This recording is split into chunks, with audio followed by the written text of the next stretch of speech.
బాబు 3 tea అయ్యమ్మా. హే గిరి, నువ్వా? మీ నాన్న ఇంట్లో నుంచి పంపించేశాడని టీ స్టాల్లో పనిచేస్తున్నావా? ఏం చెప్పమంటావన్నా నా బాధలు.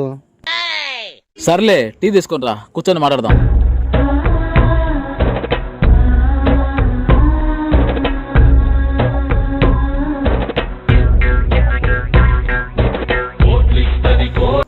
ఇప్పుడు చెప్పరా గిరి, మీ నాన్న ఇంట్లో నుంచి ఎందుకు పంపించేసింది నిన్ను? డబ్బులు సంపాదించడం చేత కాదు అని చెప్పి రోజు నన్ను దుబ్బుతున్నాడు అన్న. డబ్బులు సంపాదించుకుంటే ఎవరైనా అలానే అంటారా? అలా అంటున్నారని డబ్బులు బాగా సంపాదించిన మామ. అయినా కానీ ఇంట్లో నుంచి నన్ను పంపించేశాడు మా నాయన. ఈ తల్లిదండ్రులు నువ్వు చూసావా, మనల్ని ఎప్పటికీ అర్థం చేసుకోరు మామ. డబ్బులు బాగా సంపాదించినా నిన్ను బయట పంపించేశారా? అయినా నువ్వు డబ్బులు ఎలా సంపాదించావురా? ఏం లేదు మామ, మా అయ్య పేరు మీద 1 ఎకరా పొలం ఉంది. అది అమ్మిదెంగిన. ఏం మాట్లాడుతున్నావురా? నరాలు కట్టయిపోయినాయి.